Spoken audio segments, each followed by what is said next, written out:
Bismillahirrahmanirrahim. Assalamualaikum warahmatullahi wabarakatuh.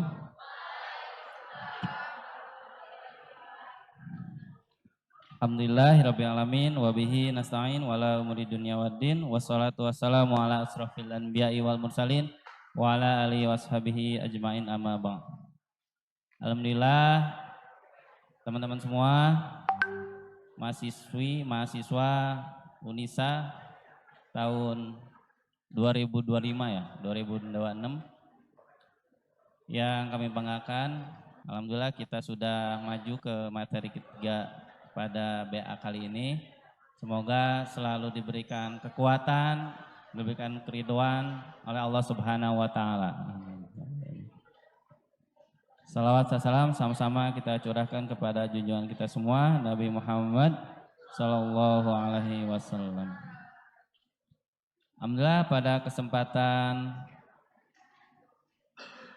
siang hari ini sudah berada di hadapan kita semua Ibu Mutia Umar yang akan menyampaikan materi mengenai memahami Muhammadiyah sebagai gerakan ilmu, amalia dan amal ilmiah.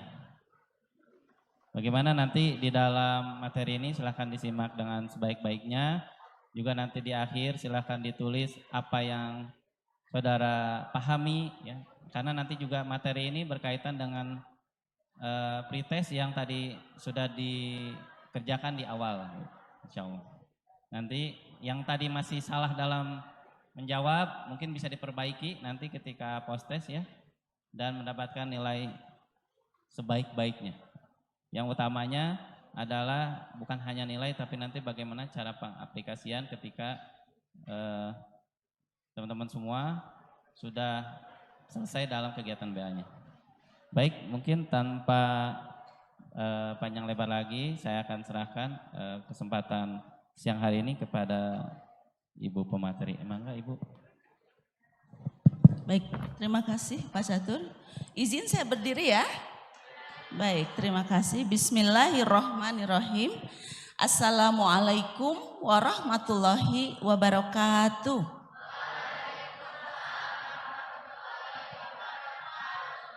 Alhamdulillah wa syukrulillah wa la haula wa la quwata illa billah. Asyhadu an la ilaha illallah wahdahu la syarikalah wa asyhadu anna Muhammadan abdu wa rasuluh la nabiyya ba'dah. Allahumma sholli wa sallim wa barik ala Muhammadin wa ala alihi wa ashabi ajmain amma ba'du. Qala Allah ta'ala fil Qur'anil Hakim, a'udzu billahi minasyaitonir rajim. Ya ayyuhalladzina amanu taqullaha haqqa tuqatih wa la tamutunna illa wa antum muslimun. Shadaqallahul azim. Yang saya cintai, saya banggakan, anak-anakku mahasiswa Unisa angkatan 2025. Dan yang saya hormati Bapak, Ibu, dosen, penyelenggara kegiatan Baitul Arqam. Sama-sama kita bersyukur kehadirat Allah Subhanahu wa taala atas izinnya kita semua bisa berkumpul hari ini. Kalian sudah sejak pagi ya? Iya, udah capek ya?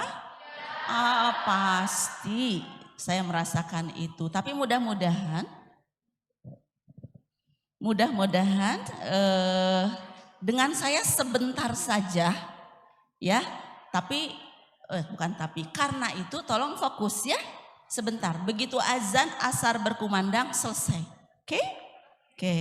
Mari kita sama-sama meluruskan hati kita, pikiran kita ya, untuk sama-sama mendapatkan sesuatu dari diskusi kita atau kajian kita pada siang menjelang sore ini. Kita udah bersyukur pada Allah, kita bersolat pada Nabi Muhammad Sallallahu Alaihi Wasallam.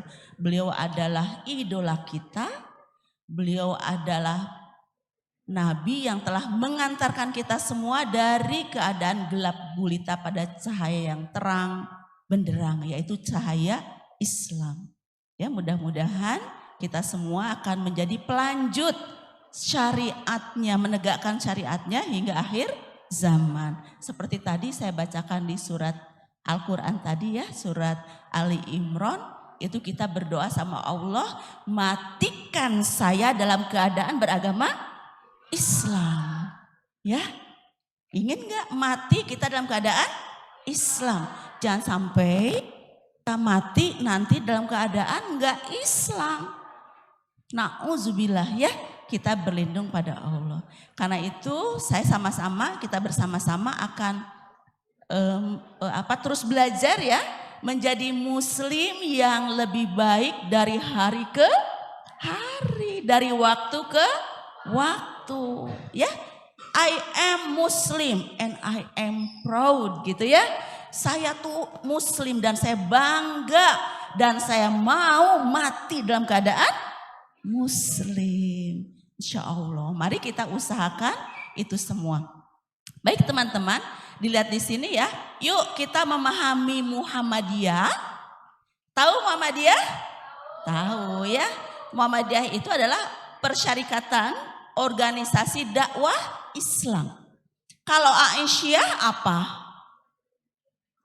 Perempuannya Muhammadiyah. Ya, bukan istrinya Muhammadiyah ya.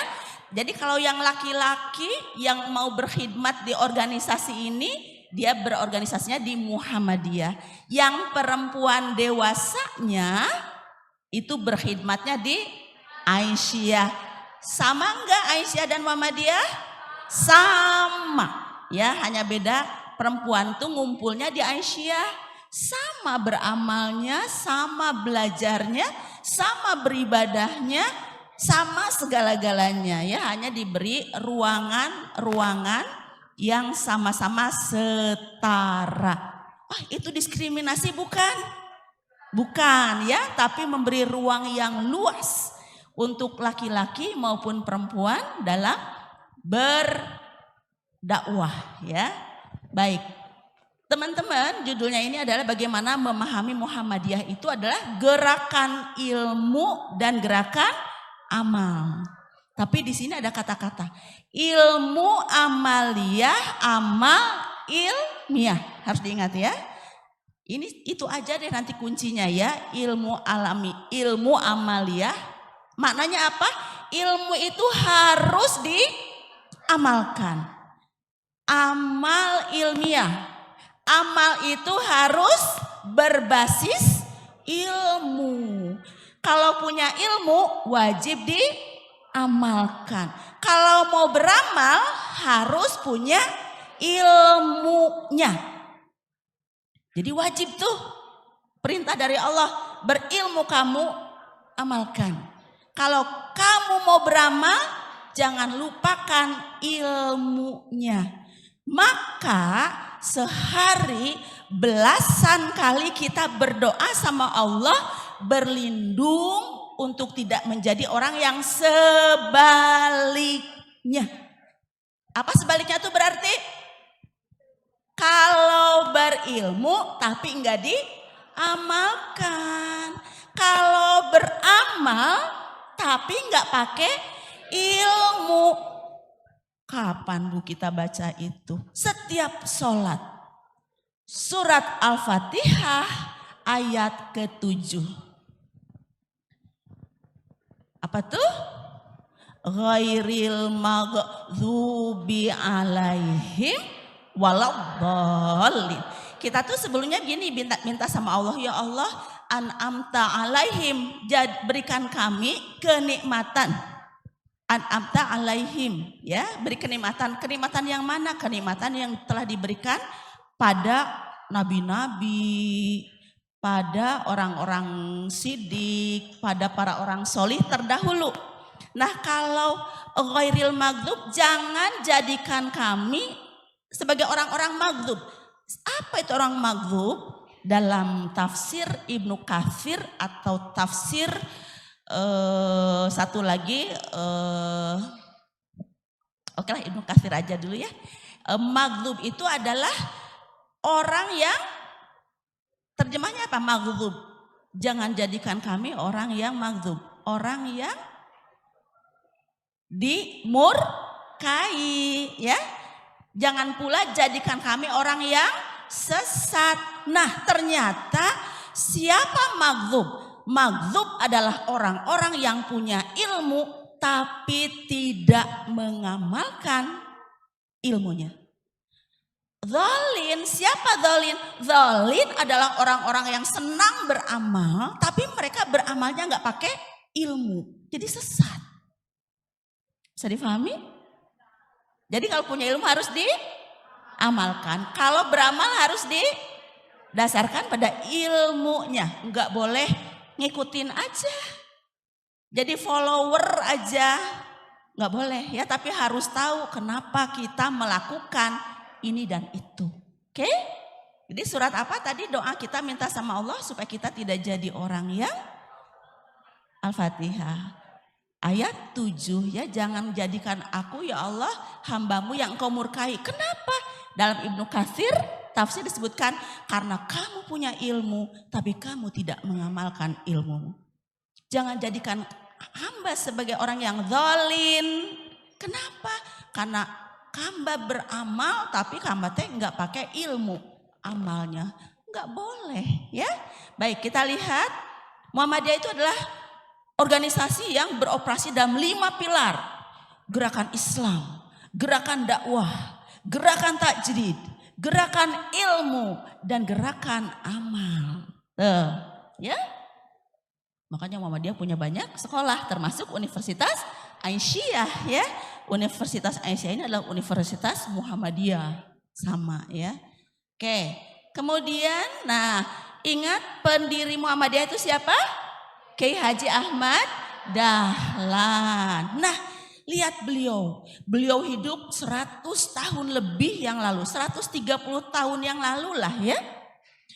Bagaimana karakter beliau? Beliau adalah orang yang luar biasa, mempelajari Al-Quran sebagai ilmu dan mengamalkan apa yang didapatnya dari Al-Quran. Sehingga jadilah Muhammadiyah seperti hari ini. Gimana tuh ceritanya? Kiai Ahmad Dahlan baca surat Al-Ma'un. Ingat cerita itu?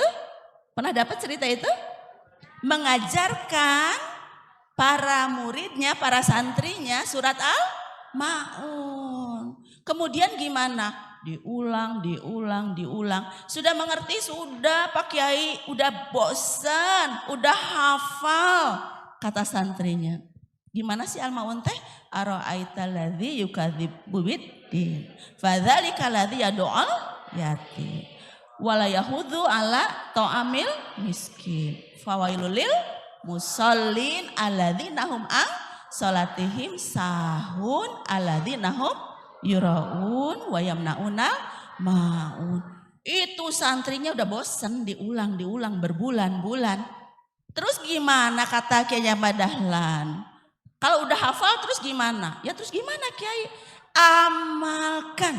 Ayo sekarang kalian keluarlah ke alun-alun, ke pasar, kemana? Cari orang-orang lapar, beri makan. Cari orang-orang miskin, berikan kebutuhannya. Cari orang-orang yang gak ngerti gimana ibadah, bantu ibadahnya. Dan seterusnya ya, itu dilakukan benar.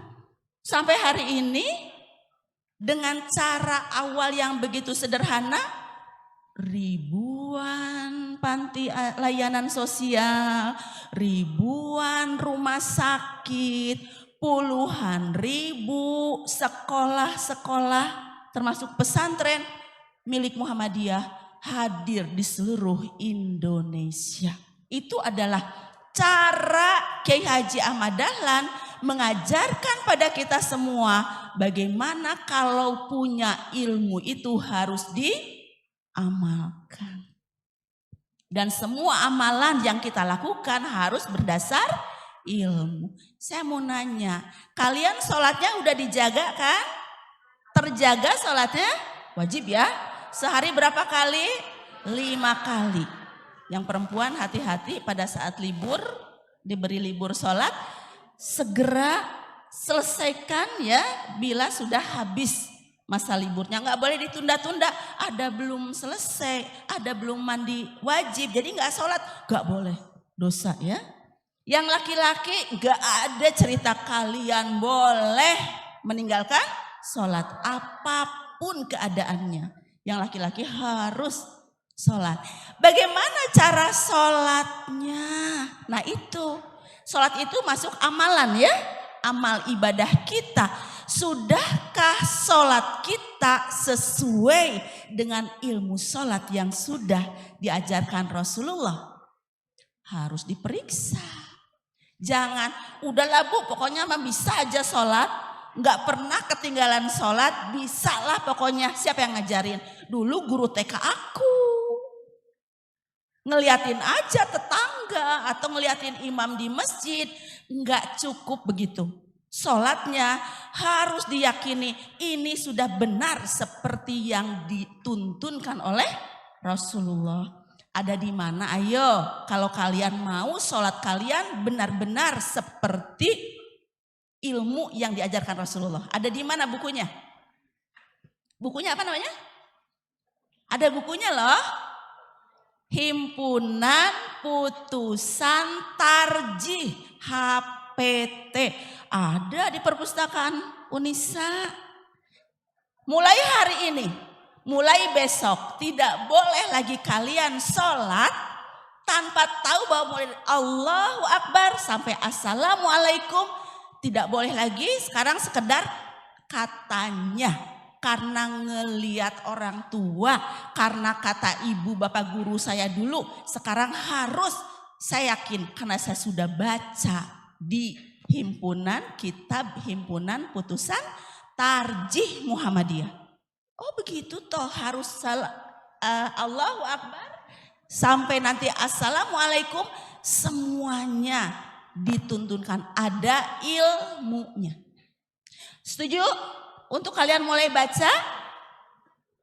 Setuju enggak? Mau enggak gitu ya? Mau enggak? Harus mau ya, karena jangan sampai nanti kita zolin. Orang yang beramal tapi nanti amalnya enggak akan dinilai sama Allah. Kenapa?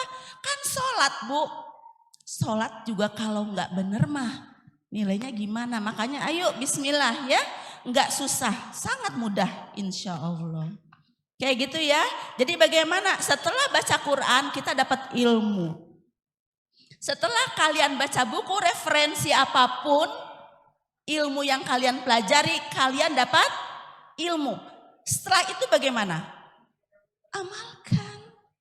Gak boleh ada ilmu yang menggenang di pikiran kita, tapi gak kita amalkan. Kok gak boleh Bu? Iya, kata Allah, kaburo maktan indallahi antakulu ma la taf'alun. Artinya Allah murka kalau kamu punya ilmu gitu ya, walaupun bahasanya adalah kamu mengatakan sesuatu, jadi kamu tuh punya ilmu dan kamu bisa diminta untuk menyampaikan ilmumu secara lisan, tapi kamu tidak mengamalkan ilmu yang kamu tahu itu nggak boleh. Ya, oke, jadi pahami dulu, hayati, amalkan. Kalau sudah diamalkan akan apa yang terjadi dampaknya? Orang yang mendapat amalan ilmu kita akan berkembang hidupnya. Mereka jadi lebih berdaya hidupnya.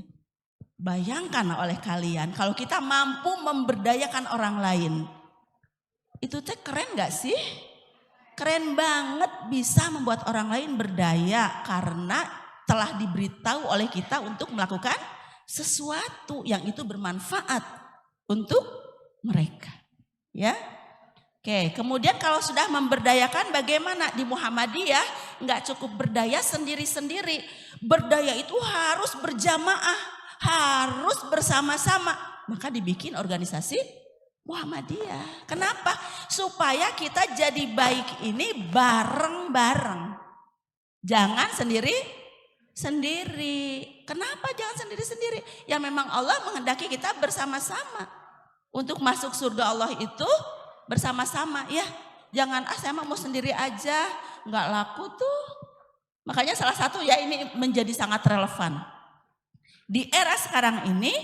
Kalau Anda nanti hidup masuk ke dunia nyata, dunia kerja ya, kalau diwawancara di perusahaan apapun akan ditanyai kemampuan Anda untuk berkolaborasi, bekerja di dalam tim. Kalau saya mah introvert, nggak akan diterima bekerja di tempat-tempat yang membutuhkan kerjasama. Dan semua perusahaan pasti butuh kerja sama. Anda bilang biarin aja Bu, udah saya mau bikin perusahaan sendiri. Oke, tapi sok nanti Anda punya perusahaan sendiri, Anda butuh pegawai. Mau gitu dapat pegawai yang introvert? Yang nggak mau, pasti mau punya pegawai yang siap bekerja sama. Ya karena keberhasilan itu harus dikerjakan secara bersama-sama. Oke, next. Dakwah itu tidak cukup hanya disampaikan, tapi harus dilembagakan. Inilah Muhammadiyah, ya.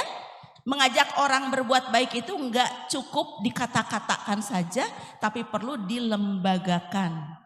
Ya, akhirnya kan Muhammadiyah punya segala macam ini ya, punya sekolah, punya rumah sakit, punya panti-panti ya, punya masjid dan seterusnya. Next. Nah, ini ada mesin ganda yang harus kita miliki bersama. Apa itu mesin ganda? Ilmu amaliyah. Amal ilmiah itu harus kita ingat-ingat dan kita siap untuk mengamalkannya sehingga berdampak ya ilmu yang kita miliki. Yuk perhatikan bagaimana ilmu amaliyah ini. Anda punya ilmu, maka jangan berhenti ilmunya pada teori saja. Sepakat? Oke, ini teorinya bagus banget ya. Cuman di dalam dokumen. Ayo jadikan teori-teori itu bermanfaat untuk manusia. Ingat, tidak ada ilmu yang tidak dimaksudkan untuk menjadikan manusia hidup lebih baik. Semua ilmu hadir di tengah-tengah manusia adalah dalam rangka menjadikan manusia hidup lebih baik. Ilmu itu adalah alat, tools ya, yang bisa menjadikan manusia hidup lebih baik. Kalau ilmunya tadi tidak sekedar teori ya, tapi diamalkan, maka dia menjadi alat manusia untuk meningkatkan kualitas hidupnya. Ada pariwisata, betul? Ada DKV, apalagi perdagangan internasional, apalagi perawat dengan segala jenis-jenis keperawatannya. Itu semua ilmu yang membuat manusia hidup makmur, sejahtera, bahagia. Ya kalau diamalkan. Ya, kalau tidak diamalkan ya ibarat pohon tak berbuah. Sayang banget. Padahal pohon itu selain sekedar rindang, harusnya juga buahnya membuat orang merasa kenyang dan senang. Itulah ilmu ya. Jadi ilmu amaliyah itu apa yang kita pelajari harus kita fahami dan harus kita amalkan. Sepakat? Oke. Prinsip beramal itu apa? Harus pakai ilmu. Kalau amal ilmiah prinsipnya adalah ilmu itu harus menjadi dasar dalam beramal.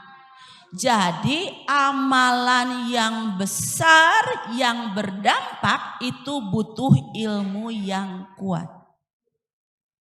Ya, sementara sebaliknya kalau ilmu yang sudah kuat, dia pasti akan melahirkan amalan-amalan yang berdampak besar. Oke? Semudah itu ya? Semudah itu? Semudah itu. Enggak susah kan? Enggak, bismillah. Tinggal kita lakukan ya. Ini ada tradisi keilmuan ya yang harus dibangun untuk menghadapi masa depan. Ilmu tidak dibangun untuk mengenang masa lalu, Tapi ilmu itu harus dibangun untuk masa depan. Perhatikan benar oleh Anda ya. Ayo belajar yang sesungguhnya. Jangan malas-malas. Supaya Anda jadi cerdas. Ayo lakukan penelitian supaya ilmu berkembang. Ayo amalkan dalam pengabdian-pengabdian. Hari ini mahasiswa juga harus mengabdi loh sama dosen-dosennya barengan ya. Jadi udah belajar di dalam kelas, ikut dosennya juga melakukan riset, ikut dosen-dosen juga melakukan pengabdian masyarakat, menyumbangkan ilmunya kepada masyarakat. Nah, di sini kemudian di ujungnya Muhammadiyah itu punya satu gerakan ilmu yang namanya tajdid. Apa yang membedakan satu orang ilmuwan dengan ilmuwan lainnya? Tajdidnya, apa itu? Inovatifnya. Inovatif itu satu sifat yang lahir atau inovatif itu sifat yang lebih tinggi dari sekedar kreatif. Ya, jadi kreatif udah mesti ya. Kreatif itu sudah harus menjadi karakter kita ya.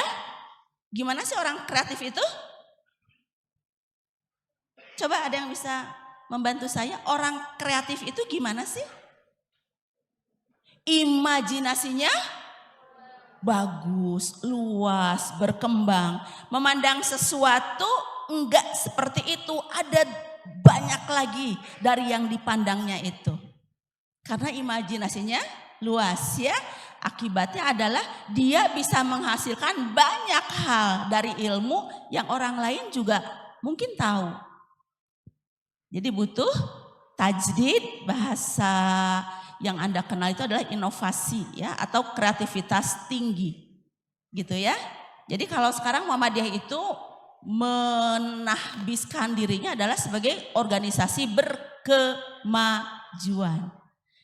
Untuk jadi berkemajuan butuh ilmu yang kuat. Kenapa Muhammadiyah maju? Karena warga-warganya berilmu dan senang mencari ilmu. Buktinya apa?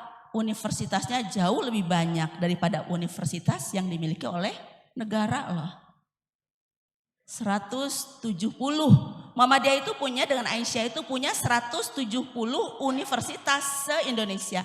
Bahkan sekarang sudah punya universitas di Malaysia. Jadi kalau kalian nanti mau S2 atau S3 kalau nggak salah hanya untuk doktor saja ya. Kalian sana aja kuliahnya. Boleh di Universitas Muhammadiyah Malaysia gitu ya. Nah ini jadi tradisi keilmuan Muhammadiyah ini sudah luar biasa. Anda sudah ada di tempat yang tepat. Kalau kalian semua adalah berhenti. Boleh di next? Karena ini berhenti. Oke, next. Geser. Nah, oke ya. Jadi tajdid tadi itu adalah inovatif ya. Berilmu yang tingkat tinggi kreativitasnya ini critical thinking, udah more than critical thinking. Lebih dari kritis gitu kreatif teh ya. Dan itu harus dilatih. Gak ada yang dapat begitu aja. Seseorang tuh kreatif, critical thinkingnya bagus gitu, enggak begitu aja, tapi harus dilatih ya, terus harus belajar. Nah, tajdid modern ini menghadirkan Islam adalah solusi bagi semua persoalan manusia di abad ini. Ya, jadi ilmu kita ini harus menjadi ilmu yang tajdid tadi yang harus lahir menjadi solusi. Apa solusi teh? Jalan keluar. Pintunya nutup nih, nggak ngerti gimana ini cara buka pintunya. Berarti itu kita punya masalah. Bagaimana cara membuka masalah ini?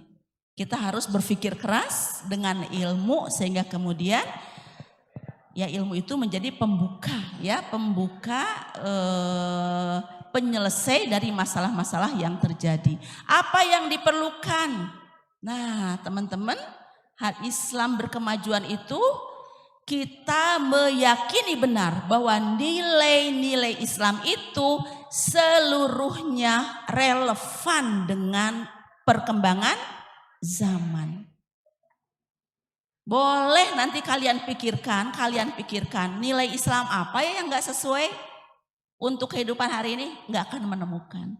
Saya nantang kalian semua, cari nilai Islam yang itu kemudian kalian bilang, ini Bu, ini enggak modern banget misalnya. Sok, kalau ada yang di sini sudah punya informasi bahwa ada nilai Islam yang tidak relevan, sok coba kita diskusikan ya. Mari kita buktikan, benarkah ada nilai Islam yang tidak relevan? Saya boleh menjamin bahwa tidak ada nilai Islam ya yang tidak relevan untuk saat ini. Hanya mungkin saja manusianya yang nggak mau ya. Kalau manusianya nggak mau nilai Islam ya dia bilang nggak relevan. Tapi kita ini kan mau mati dalam keadaan Islam. Kalau kita mau mati dalam keadaan Islam, nggak boleh kita mengatakan bahwa ada nilai Islam yang tidak relevan. Nanti matinya nggak dalam keadaan Islam dong. Ya, jadi harus yakin nilai Islam itu semuanya relevan dengan zaman. Mampu membaca perubahan zaman. Teman-teman, zaman ini tetap begini aja atau berubah-berubah? Berubah. Setiap beberapa tempo sekali ada perubahan dan kadang-kadang perubahannya besar banget. Dulu siapa yang menyangka sarjana misalnya desain interior itu akan nggak punya saingan gitu ya? Sekarang kita mau mendesain ruangan kita ini nanya aja sama AI ya, langsung sama AI dibikinkan. AI, saya punya ruangan nih segede gini, pengen digini, muncul gambar seperti yang kita inginkan tuh. Desainer interior udah punya kompetitor, artinya perubahan. Nah, gimana nih tugas desainer interior misalnya nanti pasti mereka akan berpikir lagi ya untuk melawan kompetitor AI ini. Ya. Oke, kemudian pengembangan ilmu dan teknologi ini akan menjadi solusi masa depan bagi peradaban. Teman-teman, tantangan zaman berubah loh ya. Dulu di zamannya Kiai Haji Ahmad Dahlan ya, persoalannya itu adalah kebodohan, kemiskinan, keterbelakangan. Hari ini gimana? Ya sama aja Bu, banyak yang bodoh, banyak yang miskin, ya, banyak yang terbelakang. Tapi kadang-kadang beda konteksnya, ya. Gini misalnya, Anda dituntut sekarang untuk membaca persoalan hari ini. Oke, menurut Anda persoalan hari ini yang harus kita bantu, kita selesaikan itu persoalan apa aja? Ayo, boleh menyumbang. Digitalisasi adalah persoalan. Oke, harus diapakan kira-kira? Oke, jadi ada AI yang menjadi masalah. Gitu. Right, jadi AI itu di satu sisi di tangan orang yang tidak mampu mengatasinya, dia bahkan menjadi bumerang yang membunuh dirinya sendiri. Ya, tapi di tangan orang-orang yang berakhlak,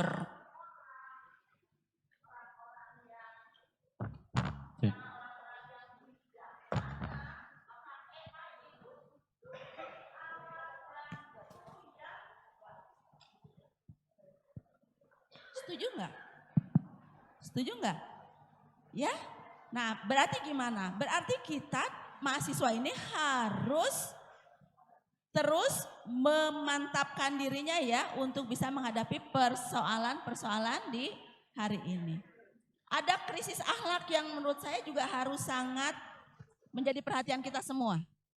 Krisis akhlak. Coba ada yang mau menyumbang informasi jenis krisis akhlak apa yang sering kita lihat yang harus kita atasi ya?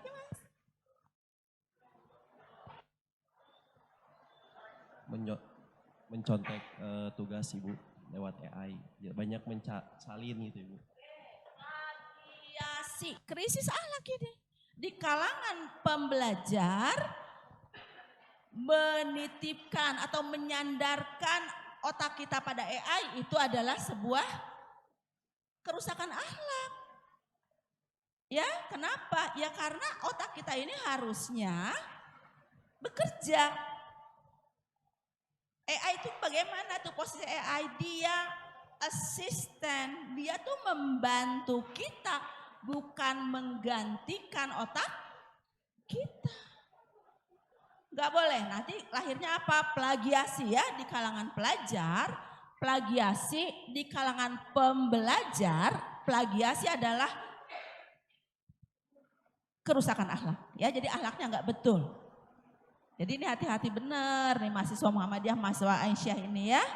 Hati-hati menggunakan AI misalnya, karena itu bagian daripada krisis akhlak. Karena krisis literasi. Teman-teman, ayo banyakin lagi bacanya. Dibanyakin lagi bacanya ya. Rajinkan lagi ke perpustakaannya. Diawali dengan ayo punya jadwal baca Al-Quran tiap hari. Acung tangan yang punya jadwal baca Quran tiap hari. Acungkan tangan yang Anda punya schedule baca Quran tiap hari. Kok cuma saya yang ngacung? Ayo. Ada yang punya jadwal baca Al-Quran tiap hari? Enggak boleh, enggak. Ini enggak ada yang ngacung tangan? Subhanallah. Masa malu-malu nak? Keren banget. Ayo.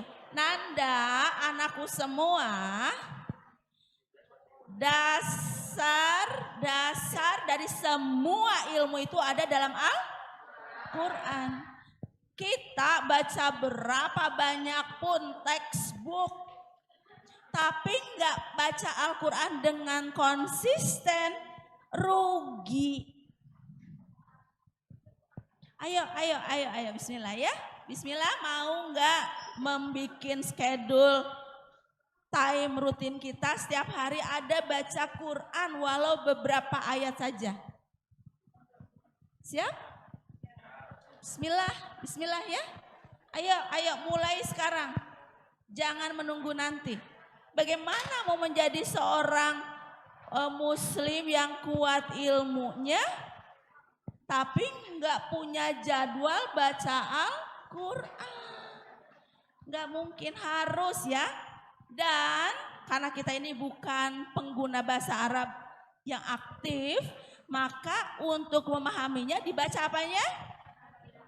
Terjemahnya, baca terjemahnya ya. Inilah yang akan mengantarkan kita pada punya ilmu dan bisa mengamalkan, gitu ya. Nih teman-teman semua. Jadi ini banyak nih krisis dalam kehidupan kita yang harus dipecahkan. Tadi pertama-tama lah udah, saya ingin yang pertamanya saja dulu.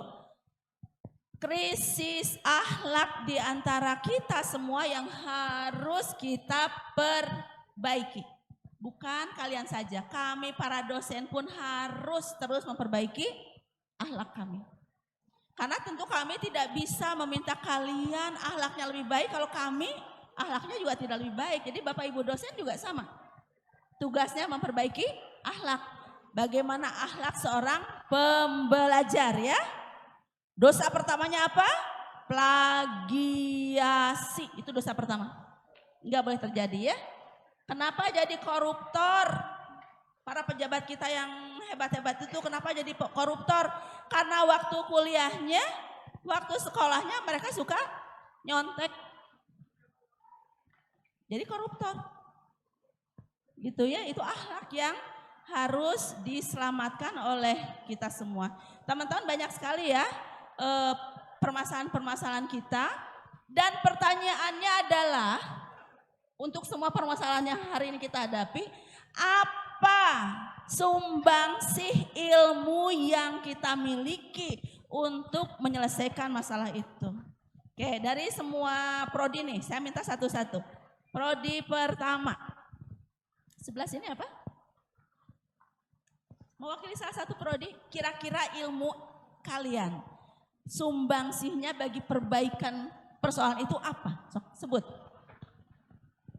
Ilmu apa dulu nih? Prodi apa? Ayo semangat, semangat, semangat, semangat. Kebidanan. Sumbangsi ilmu kebidanan untuk persoalan-persoalan kita ini. Yang lain seperti pikirkan ya, perwakilan ya. Sumbangsi ilmu kebidanan. Dari segi kebidanan. Mungkin dari kesehatan mental. Karena kan ibu hamil banyak yang baby blues. Bukan hamil, yang persalinan.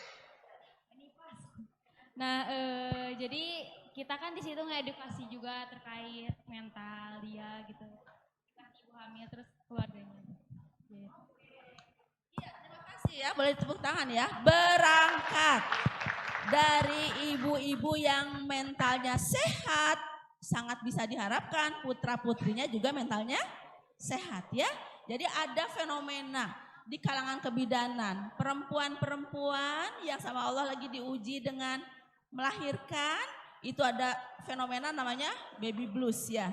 Itu teh benar gitu, diteliti betul itu memang perempuan yang melahirkan itu kemungkinan mengalami itu? Sudah diteliti, risetnya udah diuji coba terus dan betul adanya begitu. Baik, ada seperti itu terganggu mentalnya gitu ya. Dan kalau ibu-ibunya tidak sehat, apa yang bisa diharapkan dari putra-putrinya? Maka sumbangsinya adalah di kesehatan mental ibu-ibu gitu ya. Supaya nanti anggota keluarganya juga menjadi sehat mentalnya. Oke, prodi yang kedua. Sumbangsinya apa?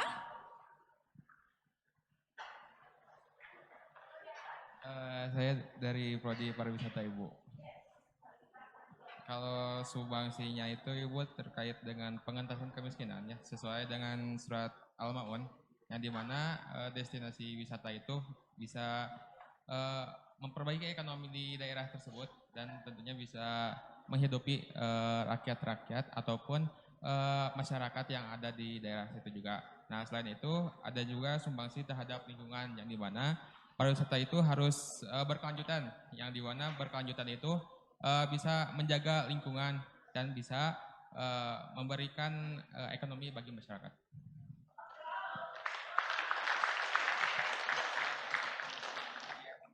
Dias keren banget. Ini pariwisata Universitas Aisyah tuh keren banget ya. Bukan sekedar mau piknik doang ya. Traveling nggak ada makna, tapi luar biasa ada kontribusi yang sangat besar untuk lingkungan, untuk perekonomian, untuk apalagi lingkungan, luar biasa. Lanjutkan ya, itu bisa jadi riset-riset Anda yang nanti akan berguna. Ada dari prodi lain sebelum azan, sebentar lagi azan. Prodi apa lagi? Perdagangan internasional. Mana? Oke.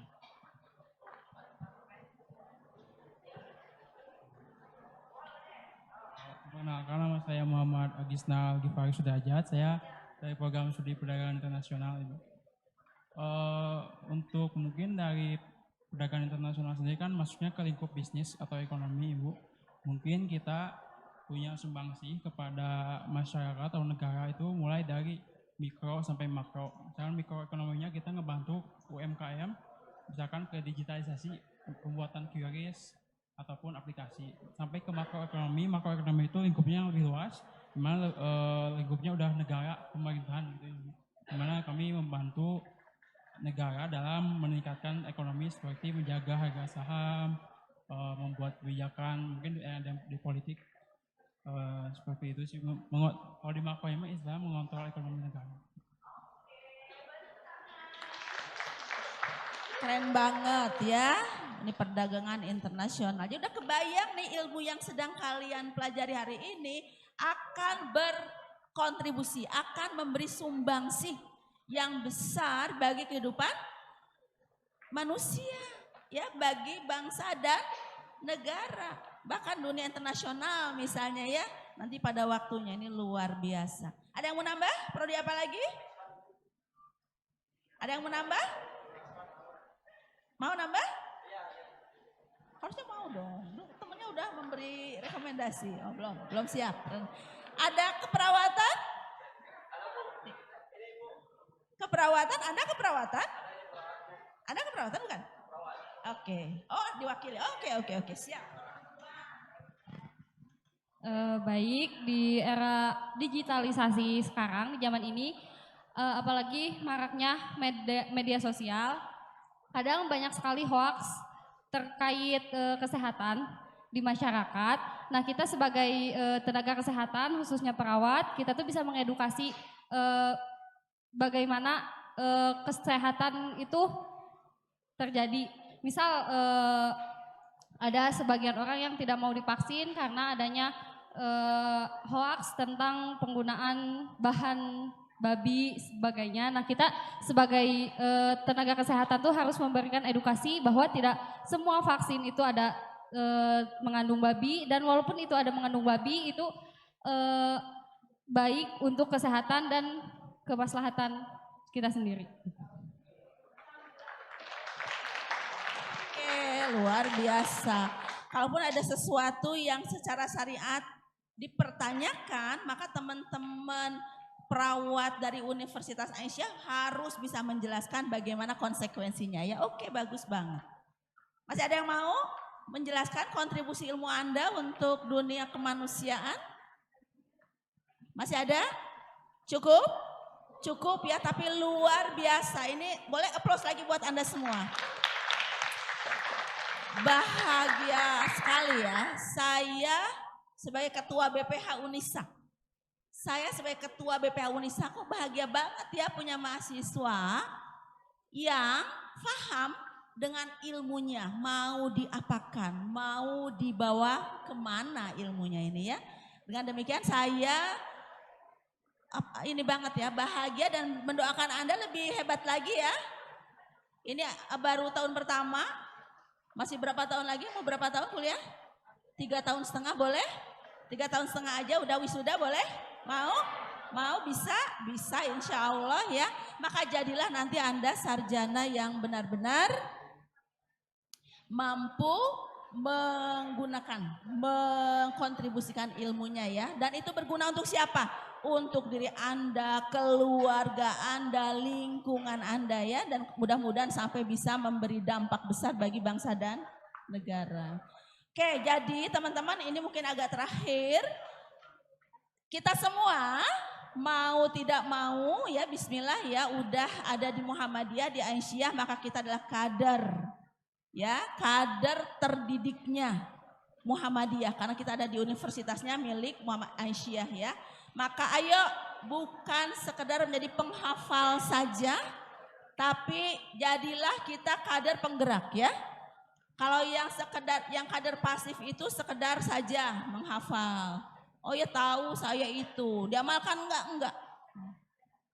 Tahu saya juga, oh saya juga pernah dengar, tapi kamu lakukan enggak boleh lagi ya. Kita harus ada pada penggerak.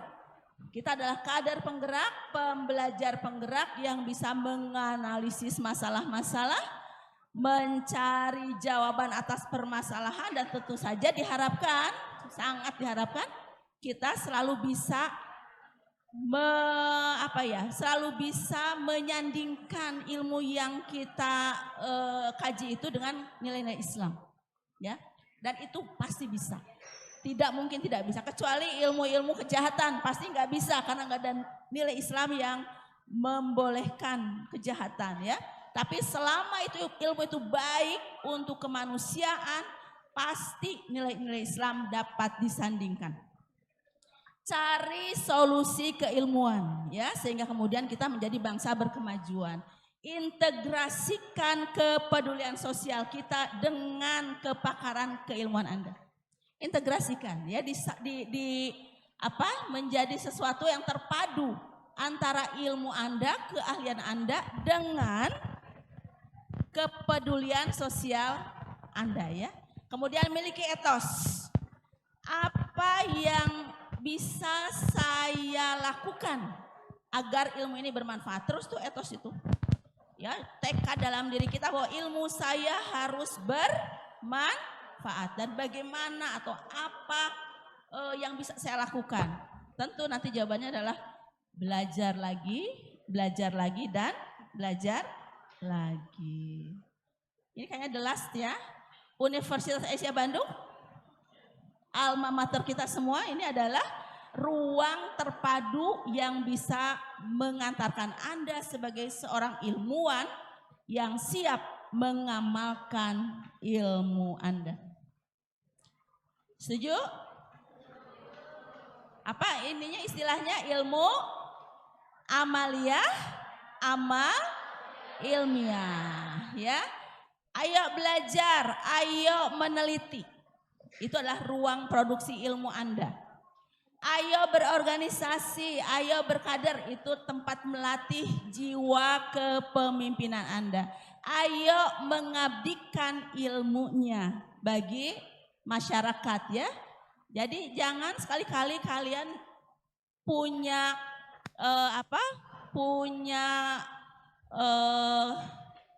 keinginan untuk udah saya yang penting belajar aja gitu. Saya jadi pintar aja, yang penting nilai saya A. Tapi begitu disuruh membuktikan ilmu Anda dalam perbuatan nggak sanggup. Jangan sampai begitu ya. Itu bahasa yang dikenal itu adalah sekuler, suka memisahkan. Kita jangan suka memisahkan segala sesuatu, tapi justru memadukan ya. Anda akan menjadi seorang yang mengerti ilmu, mampu mengamalkan ilmu, dan semuanya dilandaskan pada nilai-nilai Islam. Baik, sekali lagi, kenapa kita harus selalu mendasarkan semua hal pada Islam? Karena kita ingin mati dalam keadaan Islam ya. Dan untuk mati dalam keadaan Islam itu ilmunya harus sangat banyak, harus sangat cukup ya. Pokoknya harus hatam belajar deh, baru kita bisa nanti mati dalam keadaan Islam. Tadi tentu belajar yang tidak dilepaskan dari nilai-nilai Islam. Oke, saya kira teman-teman ada yang mau ditanyakan nggak kira-kira? Keburu azan soalnya, oke.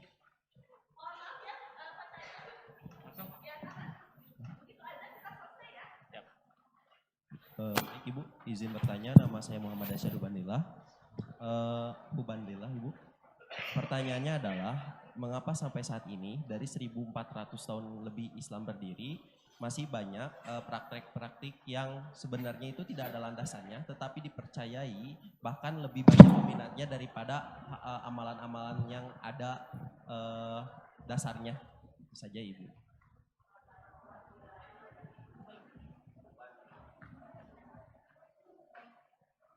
Keren banget ya. Hubanil.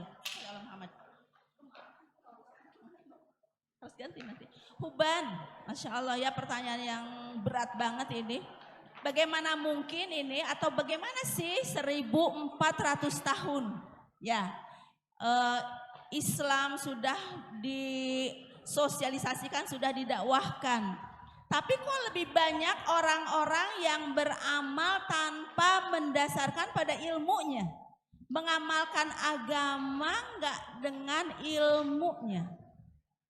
Bahkan lebih banyak adalah yang ya seperti itu ya. Kok enggak mengamalkan agama itu berdasarkan ilmunya ya? Pertanyaan yang berat ya Huban ya. Berat banget ya. Kita mesti nanya sama orang yang banyak itu ya kayaknya ya. Hai orang-orang yang banyak di sana yang beramal ibadah tanpa ilmu, kenapa kamu melakukan itu? Kira-kira apa sih sebabnya orang melakukan sesuatu tanpa ilmu? Kira-kira kenapa ya? Sallallahu Muhammad. Betul, mereka menggunakan hawa nafsunya dalam beribadah, bukan menggunakan akal dan hatinya. Tidak menggunakan akalnya, bahasa Muhammadiyah itu irfannya ya. Ini tuh bener nggak sih, kata otaknya, kata hawa nafsunya, udahlah ikut aja lah gitu. Itu adalah disebutnya orang yang banyak itu mereka beramal tapi nggak berdasarkan pada ilmu. Mereka disebutnya apa? Taklid. Taklid ya pada bid'ah ya, pada hal-hal yang tidak diajarkan oleh Rasulullah. Jadi siapa tuh Bu yang ngajarkannya? Ya tadi kata saya, kalian belajar sholat dari siapa? Misalnya ya dari guru saya, nah itu guru. Nenek saya, kakek saya, ustadz saya. Pasti enggak kalau mereka itu sudah merujuk pada Al-Quran dan hadis yang sahih? Nggak tahu. Gitu jawabannya misalnya ya, yang nggak tahu. Nah, sebagai seorang muslim yang mau mati dalam keadaan Islam, jangan bilang nggak tahu. Tapi harus, oh kalau begitu saya harus mencari sumber aslinya. Itulah Huban yang banyak orang itu tidak lakukan. Berpikir kritis untuk mencari sumber asli dari apa perintah yang dia kerjakan sehari-hari. Ya, itu kan digambarkannya sebagai dolin. Ya, dolin dalam surat Al-Fatihah itu ayat 7 itu apa? Kalau di Ibnu Katsirnya disebut siapa personifikasinya? Nasrani, kaum Nasrani. Mereka menyembah nabi, mereka menyembah nabinya sebagai Tuhannya. Menyembah manusia gitu ya. Keke dikasih tahu, Kak itu tuh enggak mau, pokoknya ini benar hawa nafsu tuh. Ini benar gitu. Dikasih tahu pun enggak nurut. Pokoknya ini yang benar. Jadi banyak orang hari ini masih beragama dengan mengandalkan hawa nafsu, tidak menggunakan akal, pikiran dan hati yang lurus.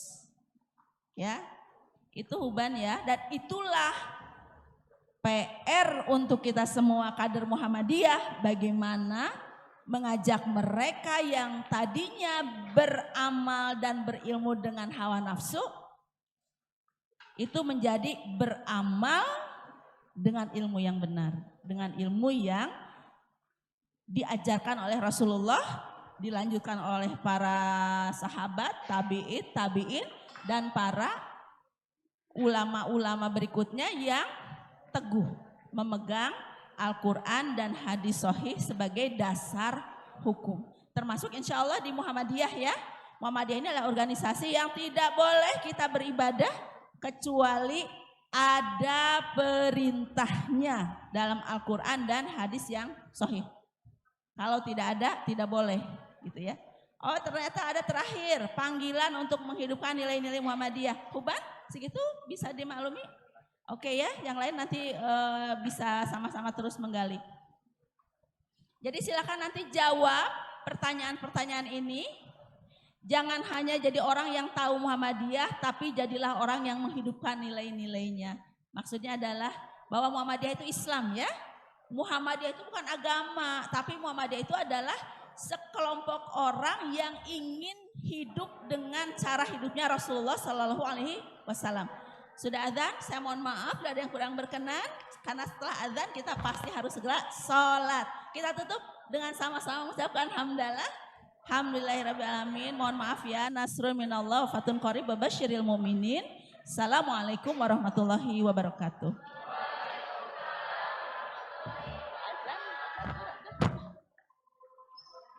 Cek, alhamdulillahirabbil alamin. Makasih banyak Ibu Muti ya, yang sudah memberikan kepada kita banyak sekali materi ya, juga tentang pengalaman Ibu, termasuk Ibu BPH di Unisa ya? Oh, alhamdulillah. Iya. Beliau juga cukup lama 2 periode Bu ya, sebagai Ketua Umum Pimpinan Wilayah Aisyah Jawa Barat ya. Ketua Umum ya Bu. Ketua saja. Sebelumnya juga sempat jadi sekretaris, jadi banyak kita belajar dari Ibu Muti. Mungkin di sini mahasiswa dan mahasiswinya bisa nanti lanjut ya bertanya kepada Ibu ataupun belajar ketika nanti dalam pembelajaran. Kantor saya di sini ya, kalau mau ngobrol, mau diskusi di kantor Aisyah Jawa Barat di sebelah sini. Nanti kita bertemu lagi ya. Yap. Saya izin salat. Ya, benar Bu.